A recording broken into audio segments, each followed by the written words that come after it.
Olá, seja bem-vindo a mais um tempo de alimento, onde nós buscamos a palavra de Deus, que é de fato o alimento das nossas vidas, aquilo que nos fortalece, nos edifica, nos faz crescer como discípulos e discípulas de Jesus. Nós estamos na nossa escola de oração, que é o livro dos Salmos, e hoje eu gostaria que você acompanhasse com a gente esta leitura do Salmo 13. Salmo 13, um salmo muito especial e que vai ser alvo da nossa meditação no dia de hoje. Acompanhe então, separe a sua Bíblia para que você acompanhe com a gente o Salmo 13. Palavra do Senhor que diz assim: Até quando, Senhor, te esquecerás de mim? Será para sempre? Até quando esconderás de mim o teu rosto?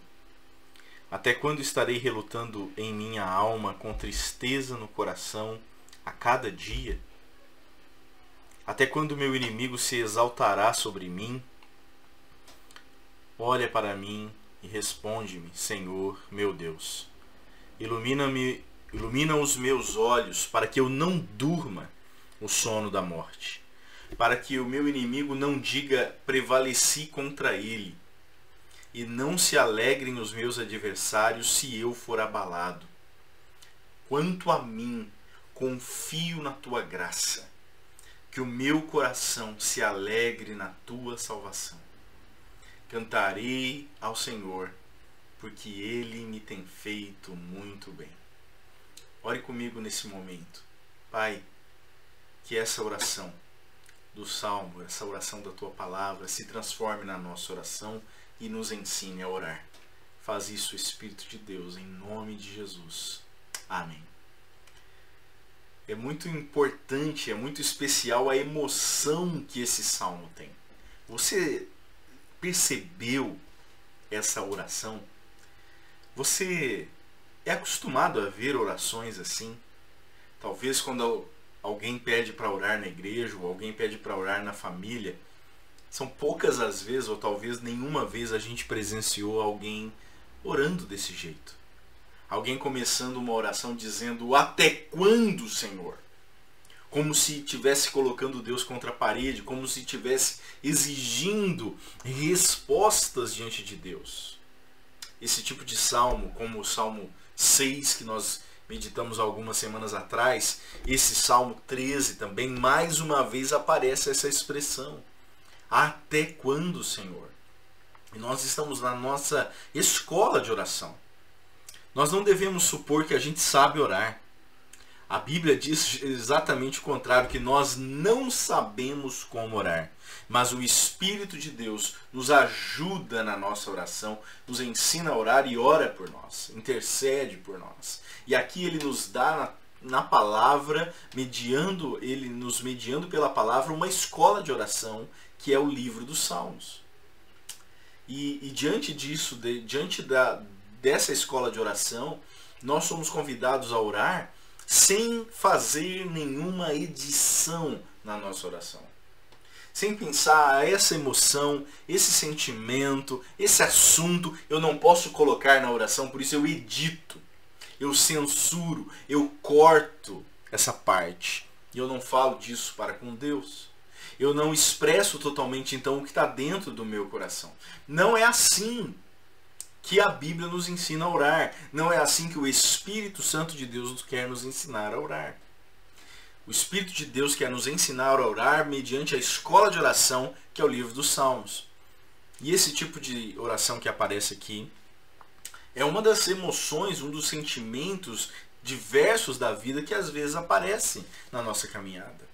Esse sentimento de profunda insatisfação, de tristeza, de dor, de ter chegado no fim da linha. E a única expressão que temos é dizer, Senhor, até quando? Até quando, Senhor? Então eu gostaria que você pensasse sobre isso.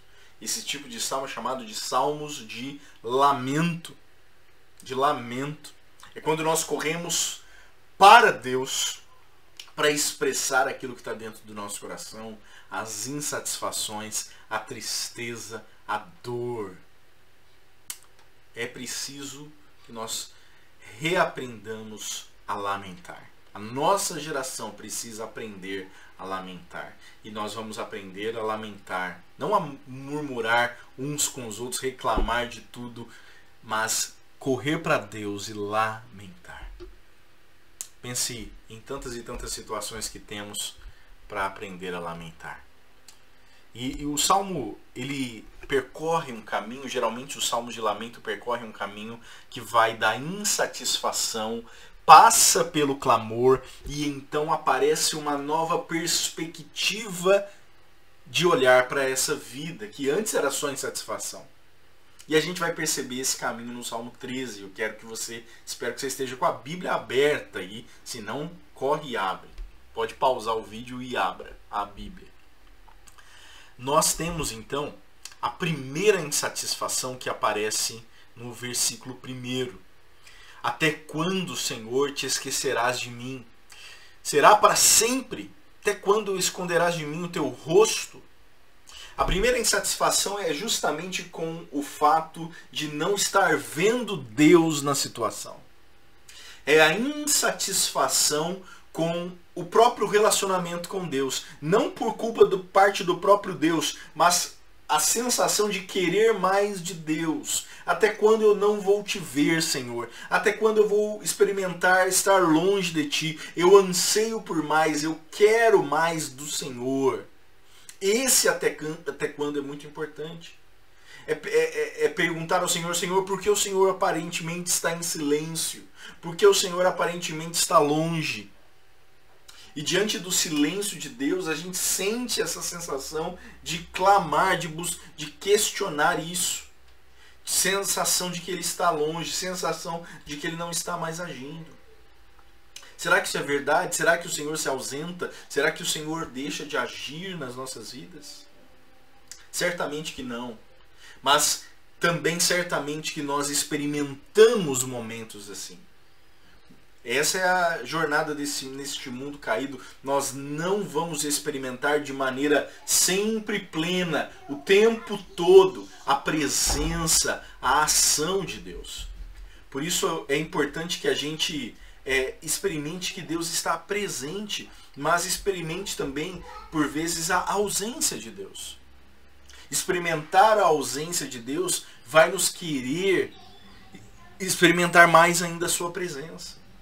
Há uma frase do pai da igreja, João Crisóstomo, que diz assim: sentir o esquecimento de Deus é uma graça. Há muitos que não o sentem. O salmista sente e ele não pode mais e ele explode. O problema real não é sentir que Deus está longe. O problema real não é sentir que Deus abandonou a gente. O problema real é viver como se isso não tivesse a mínima importância. É viver sem mesmo perceber tempos em que eu estou sentindo Deus mais presente e tempos que eu estou sentindo Deus mais ausente. É quando eu nem mesmo estou mais sentindo e percebendo a diferença dos tempos. Viver como se não tivesse importância. Sentir a ausência de Deus é uma graça, porque nós vamos querer buscar a presença dele. Experimentar estar sozinhos faz nos querer experimentar a presença. E é por isso que a vida nesse mundo é marcada por esses movimentos de sentimentos de ausência e de presença de Deus. Porque assim a gente sempre está vivendo na direção dele, buscando a presença dele.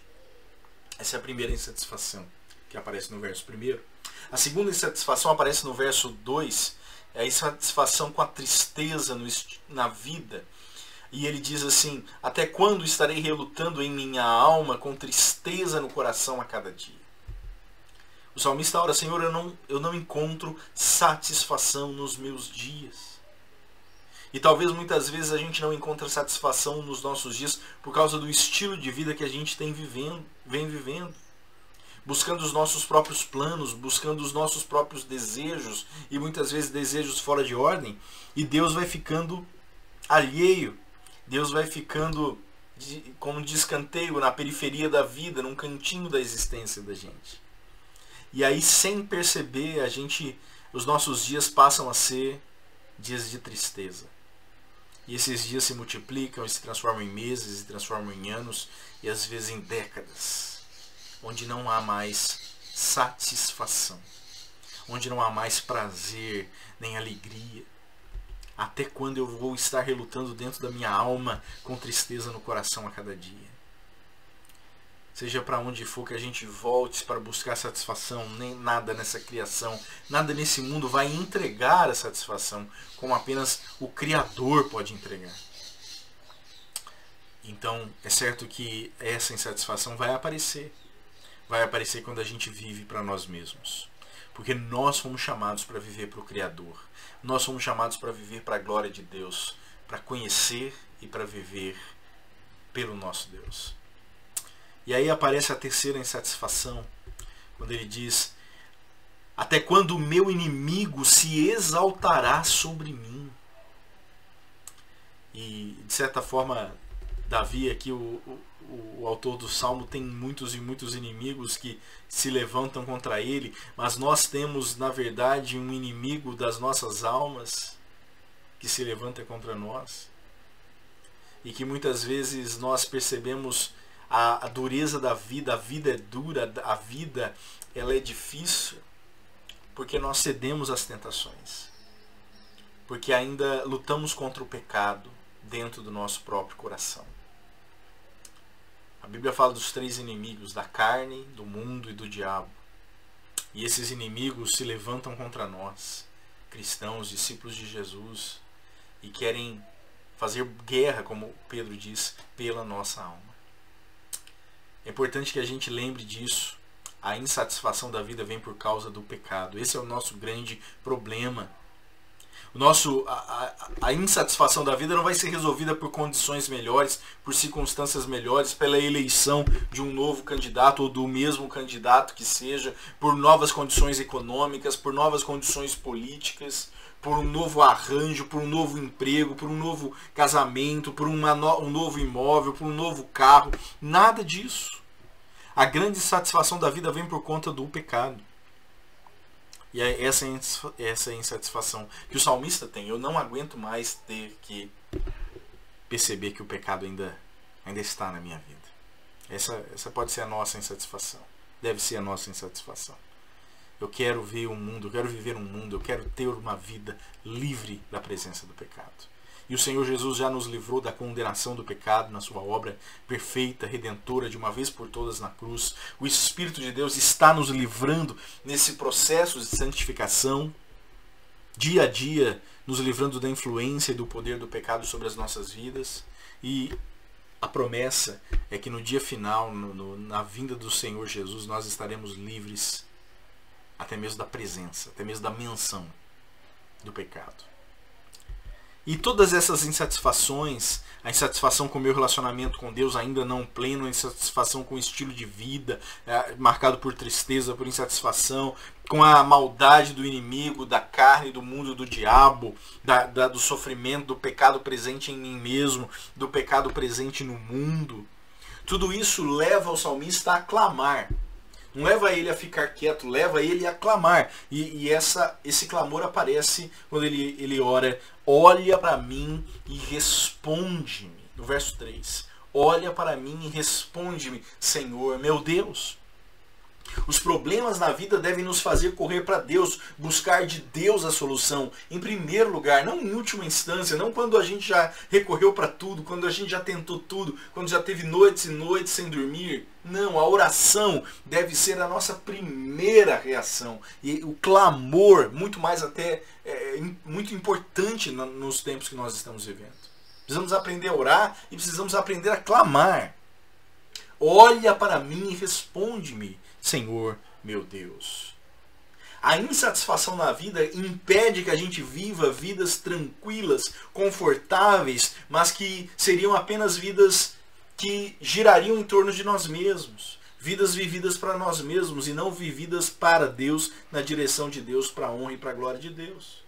E aí ele clama. A insatisfação sacode a nossa vida para a gente clamar. Por isso também é uma graça. A gente pode lembrar de muitos e muitos momentos na vida em que a gente mais cresceu espiritualmente, a gente mais esteve perto de Deus, foram momentos difíceis. Que a gente orou mais, que a gente clamou mais. Isso é muito importante. Se for preciso abalar a sua vida, para que ela deixe de ser vivida apenas em torno de você mesmo, para que ela volte a ter sentido também, direção a Deus. Deus vai fazer isso, Deus vai abalar a nossa vida. E ele ora, dentro desse clamor, ilumina os meus olhos para que eu não durma o sono da morte.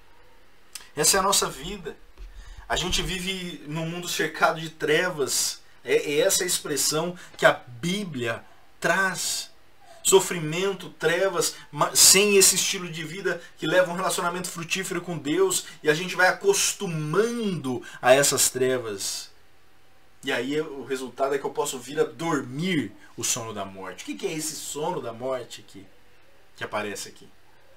É justamente essa inércia, essa inação, essa acomodação com o pecado, com aquilo que nos separa de Deus e que vai causando alegria nos inimigos de Deus. E no meio das trevas que vão nos cercando, o salmista clama por luz, pede por luz. Para não dormir no sono da morte, para não se acomodar, para não ficar nessa inércia, nós precisamos de luz. Na verdade, a cada manhã o que nos desperta é a luz. Se você dormir num quarto totalmente escuro, você vai embora e não acorda. Pode perder a hora. Mas se tiver uma fresta de luz, se tiver uma janela aberta, quando o dia amanhecer, você não vai conseguir mais ficar dormindo. Joga luz nos nossos olhos, é isso que ele pede. O Salmo 36 faz essa mesma oração. Pois em ti está o manancial da vida, na tua luz vemos a luz. Para nós sabermos viver essa vida, nós precisamos de luz. E Deus joga luz nas nossas vidas. Nele, na vida dele, na vida de Jesus, nós vemos a vida como ela deve ser vivida. Olhe para Jesus e ele vai mostrar para você o caminho. Ele é a luz que vem, como o próprio lá no Evangelho de Lucas diz, ele é o sol nascente das alturas, que veio, que nos visitou para iluminar os que jazem nas trevas e na sombra da morte e para dirigir os nossos pés pelo caminho da paz. Esse é o Senhor Jesus. E o salmista também clama no verso 4, para que o meu inimigo não diga prevaleci contra ele e não se alegrem os meus adversários se eu for abalado. Ele mais uma vez está ciente dos inimigos da carne, do mundo, do diabo, como o Novo Testamento diz. Nós precisamos estar cientes. 1 Pedro 5,8 diz, sejam sóbrios e vigilantes, o inimigo de vocês, o diabo, anda em derredor como um leão que ruge, procurando alguém para devorar. Não precisamos ser ingênuos. Estamos no exílio, vivemos no mundo, num sistema que é nosso inimigo, que é hostil à vida com Deus, à vida de Deus. Temos um inimigo das nossas almas, temos dentro de nós a nossa carne, a parte que ainda faz guerrilha contra o Espírito, que ainda resiste ao reino. E a gente precisa estar atento a tudo isso e clamar para que os nossos inimigos não prevaleçam. Ilumina os meus olhos, Senhor, para que os meus inimigos não digam prevaleci contra ele. E aí, esse é o clamor, essa é a oração. A insatisfação leva a clamar. E depois que a gente clama, e depois que a gente encontra Deus, que a gente tem esse encontro com Deus na oração, vem ao salmista e vem a nós uma nova perspectiva. Um novo olhar para a vida, um novo olhar para as situações. Verso 5. Quanto a mim, confio na tua graça, que o meu coração se alegre na tua salvação. Aparecem aí depois do clamor, do verso 3 e 4, 1 e 2, as insatisfações, versos 3 e 4, o clamor, e agora, do verso 5 até o final do Salmo, essas novas reações. A primeira reação que aparece, quanto a mim, confio na tua graça, que o meu coração se alegre na tua salvação. A primeira reação, quanto a mim, confio na tua graça. Quando Deus ilumina os nossos olhos, quando a gente é jogada a luz de Deus para que a gente não durma no sono da morte, essa luz me faz ver a vida com um outro olhar. E eu percebo que eu não estou sozinho, que Deus não me abandonou, que a vida não é só tristeza, como eu estava achando antes, nos versos 1 e 2. E aí nós começamos a ver a graça de Deus no meio de tudo. Começamos a ver exatamente a graça de Deus no meio das situações. O amor leal de Deus. Mesmo quando é difícil de ver. Uma frase que estava escrita uma vez num campo de concentração na Segunda Guerra Mundial. Eu acredito no sol, mesmo quando ele não está brilhando. Eu acredito no amor, mesmo quando não o sinto. Eu acredito em Deus, mesmo quando ele está em silêncio. Confiar na graça nos momentos difíceis. E aí até esse aspecto pessoal. Quanto a mim, eu confio na tua graça.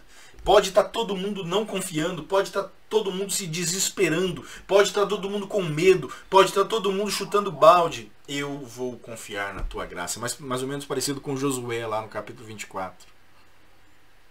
Olha, quando Josué disse ao povo, vocês escolham quem vocês vão servir. Se vocês vão servir o Senhor, ou se vocês vão servir os deuses a quem os pais de vocês serviram, quando ele disse ao povo que ele estava conquistando na terra prometida. E aí ele disse, eu e minha casa serviremos o Senhor. E eu vou confiar na graça de Deus, mesmo quando tudo estiver difícil. É uma decisão, é algo pessoal. Quanto a mim, eu confio na tua graça. Confio no teu amor. Confio não na minha própria habilidade, mas no teu amor leal, no teu cuidado, na tua provisão. Perseverar no caminho de Deus não é resultado da nossa determinação, de nossas boas obras. Perseverar no caminho de Deus é resultado da fidelidade de Deus. Quando tudo estiver difícil, quando eu não estiver enxergando nada, quando eu estiver nessa situação de até quando eu vou me apegar na tua graça. E a segunda reação que aparece no verso 5, que o meu coração se alegre na tua salvação. Ele redireciona a alegria do coração para a única coisa que realmente alegra o coração da gente. Não com perceba a diferença, não é mais tristeza no coração a cada dia, é que o meu coração se alegre na tua salvação. O mesmo coração que antes tinha só tristeza, agora está se alegrando na salvação de Deus. Porque deixou de olhar para a vida, para as coisas criadas, para o dinheiro, para os bens, para as coisas desse mundo, para as coisas da criação, e começou a olhar para o Criador, começou a olhar para o plano de Deus, para a redenção. Esse é o segredo da felicidade, queridos. Todo mundo quer saber o segredo da felicidade.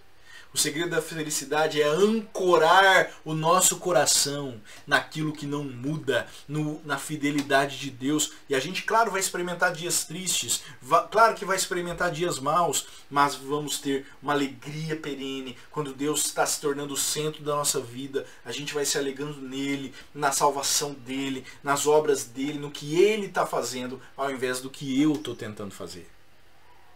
Ele vai se tornando o foco, a graça dele, a salvação dele. Perceba como Deus se torna o foco depois desse encontro do clamor.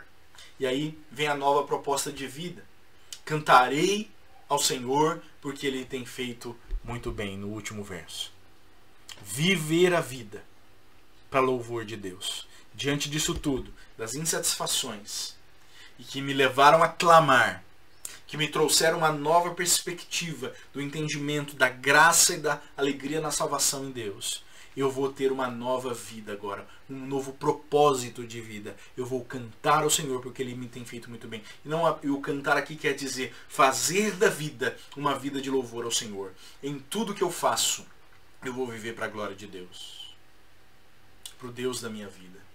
E aí o Salmo encerra essa relação de problemas da vida, de clamor, de reações e novas perspectivas, que são as respostas de Deus. Muitas vezes Deus não responde mudando circunstâncias, muitas vezes Deus responde mudando o nosso coração. E aí ele encerra com a vida com um novo propósito, fazendo da vida uma vida de louvor a Deus. Então, meus queridos, quando você estiver achando que Deus te abandonou, quando você estiver insatisfeito, com tristeza no coração a cada dia, insatisfeito com a maldade desse mundo, com o sofrimento, com o pecado presente no mundo, com o pecado presente em você mesmo, corra para Deus, vá para Deus e clame. Clame como o salmista clamou: Senhor, joga luz na minha vida, não me deixa dormir o sono da morte, não me deixa acostumar com isso, joga luz em mim, para que eu veja a vida com os teus olhos, para que eu veja o Senhor alumie os meus caminhos, para que eu ande no caminho da paz, porque essa é a promessa que Deus deu na pessoa de Jesus Cristo. É isso, para isso que ele veio, como está lá em Lucas capítulo 1. Clame para que você saia dessa inércia, dessa acomodação e passe a viver uma vida então com essas novas perspectivas. Dá confiança na graça, mesmo que tenha que ser só você confiando na graça no meio onde você vive. Vivendo uma vida com alegria na salvação em Deus. E aí, sabendo que esse é o propósito da vida. Viver para a glória de Deus. Viver para o louvor de Deus. Que o Senhor nos ajude. Que o Senhor nos abençoe. Amém. Eu quero te dar um exercício para você refletir e praticar. E depois compartilhar nas nossas mesas de comunhão. Eu gostaria que mais uma vez você, em algum outro momento, pode ser agora ou pode ser depois, lesse esse salmo. E sentisse a emoção do salmo. E fizesse essa primeira pergunta. Qual é a sua oração até quando? Qual é a grande necessidade? Quando você responder isso, até quando, o que para o Senhor? Você vai estar descobrindo qual é a sua grande necessidade. A grande necessidade do seu coração. Até quando, Senhor? Até quando eu vou lutar com essa questão de afirmação, de aceitação no meu coração? Pode ser um exemplo. Da minha identidade. Até quando eu vou lutar com essa questão do sustento, da provisão? Pode ser uma outra situação. Pense na sua necessidade respondendo essa oração. Até quando? E aí preencha com o quê? Faça essa oração a Deus. Não edite essa oração. E aí você vai ter uma segunda pergunta. Qual o atributo de Deus que mais responde à sua oração? Mais responde o seu até quando? Mais encaixa na sua necessidade? Pensa nisso. Quem Deus é? Deus é santo. Deus é poderoso. Deus é amor. Deus é justiça. E aí você ora de maneira simples, ligando uma coisa a outra. Chame-o pelo nome, pelo atributo que ele tem na palavra. E fale a ele da sua necessidade. Talvez se a sua necessidade é você está passando por uma injustiça. Até quando eu vou ter que lidar com essas injustiças? Com pessoas que querem o meu mal, que estão tentando me prejudicar? Lembre-se que Deus é justo. E você não precisa fazer a justiça com as suas próprias mãos. Então um exemplo disso é orar: Senhor, justo Deus, toma essa situação da minha vida nas tuas mãos. Até quando eu vou ter que lidar com essas injustiças? Talvez se você descobriu que a grande necessidade é a provisão nesse momento difícil, é a preocupação com o sustento. Lembre-se que Deus é provedor, que a palavra diz. E a sua oração vai ser: Senhor, Deus provedor, eu entrego nas tuas mãos a preocupação, a ansiedade e o sustento da minha vida, da minha família. Talvez se a sua grande necessidade é uma enfermidade sua ou de um ente querido, lembre-se que Deus é o Deus que cura. Diga: Senhor, Deus que cura, cuida da minha vida, restaura a minha saúde. Se a sua grande necessidade você percebe que é o consolo, peça que o Deus, o Espírito Santo Consolador. Já percebeu? Se a sua grande necessidade é o amor, a aceitação, a sua identidade, lembre-se que Deus, na sua palavra, é revelado como Pai. Perceba nessas duas perguntas: qual é o seu grande até quando? E aí você vai descobrir a sua grande necessidade. E a segunda pergunta: qual o atributo de Deus na palavra, a qualidade de Deus, o nome de Deus na palavra que mais responde a sua oração? E junte uma coisa a outra, numa oração sincera, sem edição, de maneira simples. Ore isso. Ore, separe um tempo para orar desse jeito. E aí permaneça com essa oração no seu coração durante algum tempo. E depois, se você quiser, você pode compartilhar nas nossas mesas de comunhão esse momento de oração, como tem sido conhecer a Deus e expressar nossa necessidade a Ele de maneira sincera e perceber que Ele é aquele que responde. Ele talvez não mude circunstâncias da maneira como a gente imagina, mas Ele em si, Ele mesmo é a resposta que nós precisamos. Que Deus nos ajude, que Deus nos abençoe a colocar diante dele as nossas necessidades, a clamar, a aprender a orar e a clamar, e assim ter uma nova perspectiva sobre a vida e sobre o que é a vida quando ele joga luz nos nossos olhos e não nos deixa dormir o sono da morte. Que Deus nos ajude, que Deus nos abençoe, que possamos confiar na graça dele, que possamos fazer da salvação a nossa alegria e que possamos viver a vida para o louvor, para a honra, para a glória dele. Que Deus nos abençoe. Um abraço. Fique com Deus.